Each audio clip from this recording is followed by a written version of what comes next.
کر بلا تو ہو بلا۔ کہتے ہیں کہ ایک بڑی سی مرغی نے ایک بڑے سے ٹوکرے میں بہت سی گھاس پھوس اکٹھا کی اور نرم سی گھاس پر بیٹھ کر بہت سے سفید سفید انڈے دیے اور پھر دن رات ان انڈوں پر بیٹھنا شروع کیا۔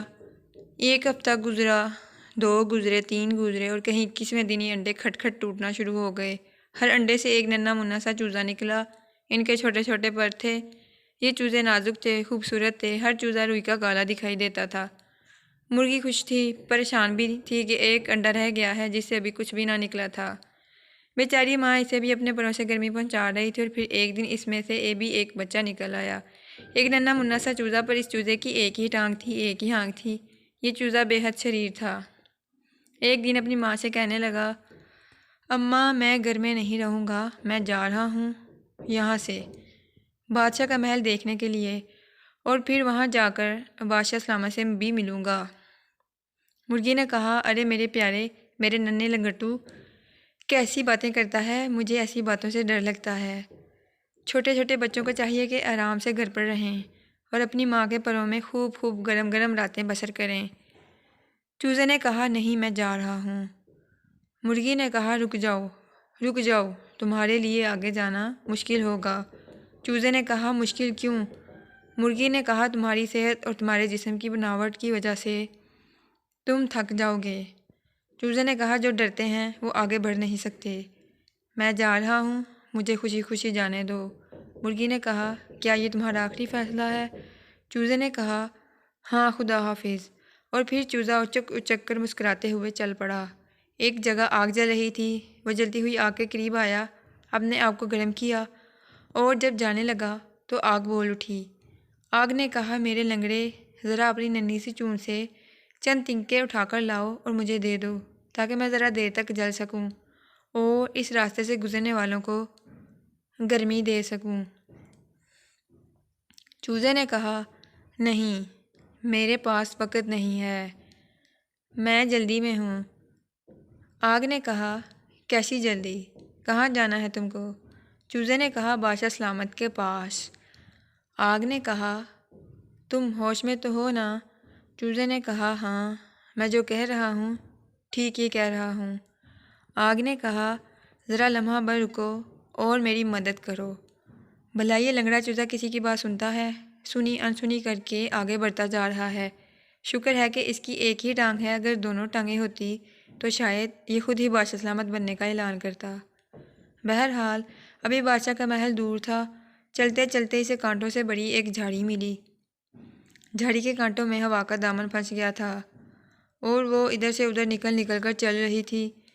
اس نے مرغی کے بچے کو دیکھا تو بولی، میاں لنگڑے، مسافر، مجھ پر رحم کر اور مجھے اس جھاڑی سے نکال کر اپنی رحم دلی کا اظہار کر۔ اس جھاڑی کے کانٹے بڑے تیز ہیں۔ مگر حسب معمول میاں لنگڑے نے ایک نہ سنی، اپنا سر ہلایا اور ہوا سے بھی وہی جلدی کا بہانہ بنا کر آگے چل دیا اور کودتے پھاندتے بادشاہ کے محل پہنچ گیا۔ اس دوران بادشاہ کا باورچی ایک چوزا پکڑنے نکلا تھا بادشاہ سلامت کے ناشتے کے لیے۔ اس نے یہاں لنگڑے کو اچکتے دیکھا تو جڑ سے پکڑ لیا اور دیگچی میں ڈال کر دیگچی کو آگ پر چڑھا دیا۔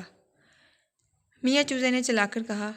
چوزے نے کہا، دہائی ہے، دہائی ہے، آگ، بادشاہ سلامت کی دہائی ہے، مجھے مت جلاؤ۔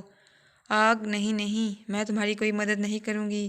جب مجھے تمہاری مدد کی ضرورت پڑتی تھی تو تم جلدی میں تھے اور اب مجھے جلدی ہے۔ اتنی دیر میں باورچی لوٹ آیا۔ اس نے ڈھکن اٹھا کر دیکھا تو اسے چوزا پسند نہیں آیا، کیونکہ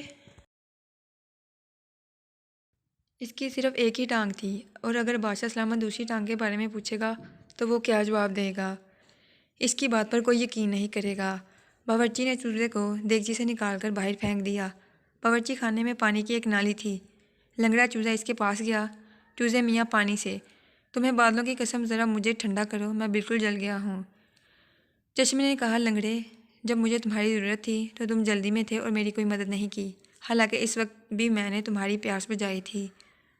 چوزے نے کہا، یہ دیکھو، یہاں سے ہوا چل رہی ہے، مجھے ڈر ہے کہ ہوا کا یہ جھونکا مجھے باہر نہ پھینک دے۔ اے ہوا، میری مدد کر، مجھ پر رحم کھا، میں اس شہر میں اجنبی ہوں، میرا یہاں کوئی نہیں ہے۔ ہوا، یاد ہے نا جب میں نے تم سے مدد کے لیے التجا کی تھی اور اب مجھ سے مدد چاہتے ہو؟ اپنے آپ کو عقل مند سمجھتے ہو اور مجھے بیوقوف۔ اور پھر ابھی تو تم کو بادشاہ سلامت سے بھی ملنا ہے۔ چوزا نہیں، میں اب کسی سے ملنا نہیں چاہتا۔ مل کر مجھے کیا ملے گا؟ ہوا نے کہا، اور میرے پاس بھی وقت نہیں ہے، میں جا رہی ہوں۔ اور یہ کہتے ہوئے ہوا نے زور سے اوپر کا رخ کیا تو میاں چوزا ایک مینار کی چوٹی پر جا کر اٹک گیا اور ابھی تک وہیں پر لٹکا ہوا ہے۔ اور اب مرغی کا کوئی اور بچہ اگر اس کے پروں سے نکل کر ادھر ادھر چلا جاتا ہے تو وہ دکھیاری مرغی ٹھنڈی سانس بھرتی ہے اور ان سب کو لنگڑے بائی کی کہانی سناتی ہے۔ اس کی خود غرضی کی کہانی، دوسروں کی مدد نہ کرنے کی داستان۔ کسی نے سچ کہا ہے، کر بھلا تو ہو بھلا۔ تم دوسروں کا بھلا چاہو